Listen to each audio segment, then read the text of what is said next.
आज 70 बीपीएससी री एग्जाम को लेकर फिर कोर्ट में केस था और आप सबको पता है 4 मार्च को लेकर कई सारे लोग तैयार थे। कई कोचिंग वाले, कई विद्यार्थी, मेंस देने वाले, कई पीटी का तैयारी आगे करने वाले, सारे छात्र तैयार थे। उम्मीद यही था कि जैसा कि हाईकोर्ट द्वारा बोला गया था, चंदेल सर द्वारा बोला गया था कि भैया आज फाइनल हियरिंग है, इसके बाद हम हियरिंग नहीं करेंगे।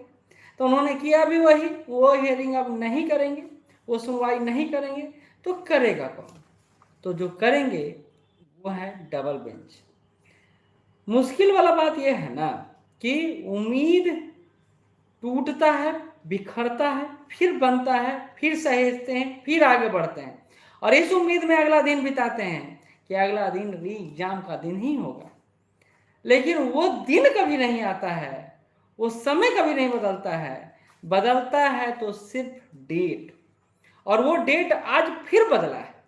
ऐसे में आज दोपहर के बाद ही कई सारा कॉल आया, सर क्या होगा, कैसे होगा, क्या नहीं होगा, क्या होगा, कई सारी बातें हैं जो दिमाग में ऑटोमेटिक रूप से चल ही रहा है, बोल ही रहे हैं लोग, आप भी सुन ही रहे हैं।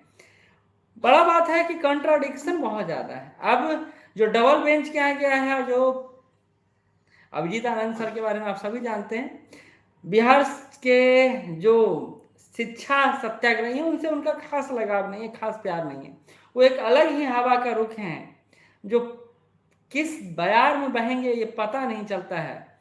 लेकिन जो एक बात है वो आज जो छात्र थे जिनका जो केस चल रहा था चंदेल सर के पास, वो नाउमीदी तो मिला है, बहुत बड़ा नाउमीदी मिला है।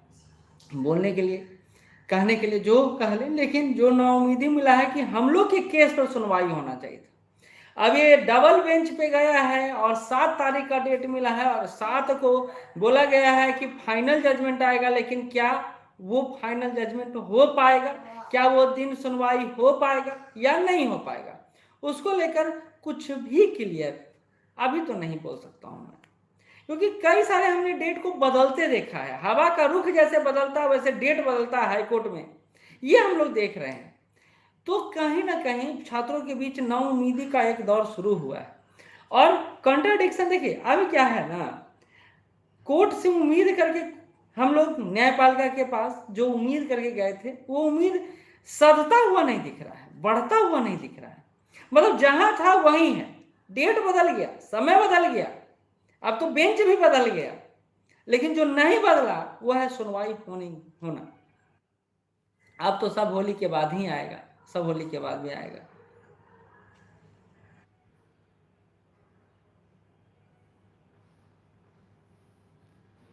हाँ वर्धन जी, आप बात करिए हमसे, नंबर आपके पास होगा मे भी, या आज कॉल जो 9334 वाला नंबर होगा उस पर शाम से कॉल रात से कीजिएगा, उस पर भी उठने लगेगा।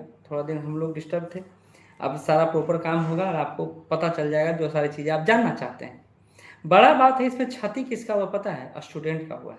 जो पीटी पास कर गए हैं और मेंस देने वाले हैं उनका तो मतलब ये कहिए कि पूरा धराशायी हो गया है। कई लोगों का तो रिजल्ट मतलब कह रहे हैं ना, वो सिर्फ पढ़ रहे हैं, रिजल्ट के लिए नहीं पढ़ रहे हैं, वो पढ़ रहे हैं, पता नहीं क्या पढ़ रहे हैं, क्यों पढ़ रहे हैं, कैसे पढ़ रहे हैं, और इसी का लाभ कई सारे लोग उठा लिए, कई सारे लोग उठा लिए। और ये बातें चल ही रहा था कि कोर्ट में 4 तारीख को क्या होगा क्या नहीं होगा। उसी बीच 7 तारीख, फिर 10 तारीख, फिर 12 तारीख, ये डेट खत्म क्यों नहीं होता है? ये बड़ा प्रश्न है। ये डेट खत्म होना चाहिए और मैं इस बात को लेकर असंतुष्ट हूं और मैं कहता रहा हूं, हमेशा बोलता रहा हूं, ये कोर्ट में जितना तारीख मिल रहा है ना उतना दिन दिन में तो पता नहीं कितना, अगर ऐसे केस चलता है कोर्ट में तो पता नहीं न्यायपालिका कैसे जजमेंट अंतिम रूप से दे पाती। ये एक समझने और समझाने का वक्त है और नहीं भी है। खैर सारी चीज़ें अभी हमारे अनुसार नहीं हो रही है, आपके अनुसार भी नहीं हो रहा, लेकिन उम्मीद कायम है। अब देखते हैं आगे क्या होता है। लेकिन 7 तारीख को फाइनल जजमेंट आएगा। 7 तारीख को कई सारी चीज़ें हो सकती है और उसका साक्षी हम भी बन सकते हैं, आप भी बन सकते हैं। नहीं तो हो सकता है होली के बाद ही अब सब कुछ हो सकता है मेंस के बाद ही सब कुछ हो। जिस तरह से बीपीएससी का रवैया है और बीपीएससी जिस तरह बहस से भाग रही है उससे तो यही प्रतीत होता है। बाकी बीपीएससी तो पूरा घेर लिया है और पहले से ही उम्मीद था कि घेरेगा ही घेरेगा, और घेर लिया है बड़ा अच्छे से। स्टूडेंट पूरी तरह फंस गए हैं। आगे उम्मीद पर दुनिया कायम है और इसी उम्मीद पर हम लोग आगे इंतजार कर सकते हैं। आप क्या सोचते हैं? कमेंट बॉक्स में कमेंट जरूर कीजिएगा। धन्यवाद।